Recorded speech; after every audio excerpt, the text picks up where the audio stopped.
Moving on, 5.5 years of conflict, 13,000 plus casualties, and the hopes of almost 4.5 million people.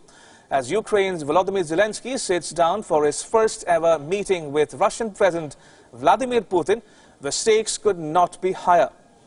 For starters, this will be the first time a Ukrainian head of state and Putin will be meeting since 2016. The two leaders will come face-to-face later today at the Élysée Palace in Paris. Also present at that meeting will be the leaders of France and Germany, who brokered this summit.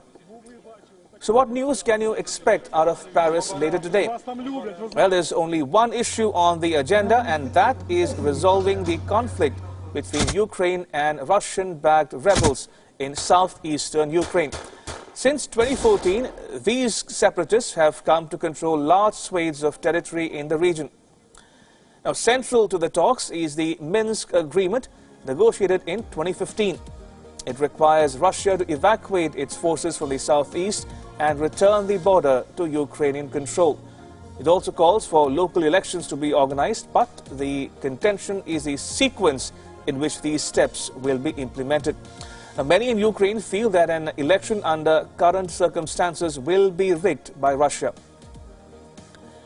Now, Zelensky promised to resolve the conflict with Russia during his election campaign, and in going down this path, he has had to give in to many Russian demands.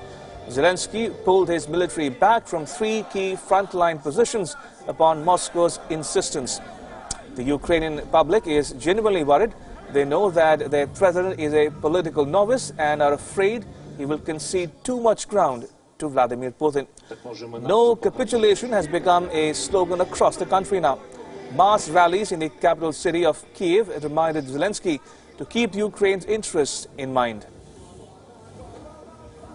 Надіюсь, що Зеленський, наш нинішній президент,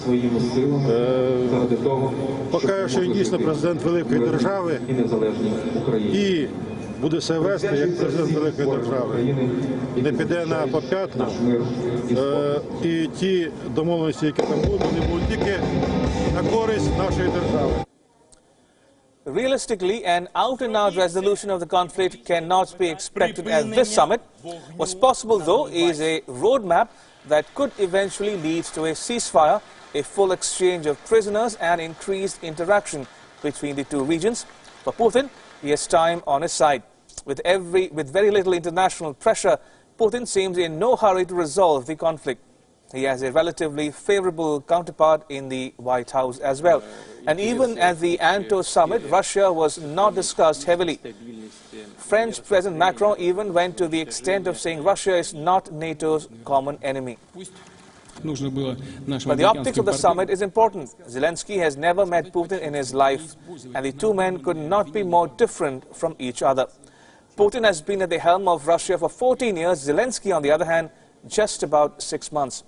Putin is a battle-hardened politician who once worked for Soviet intelligence, while Zelensky spent his early life as a comedian on television.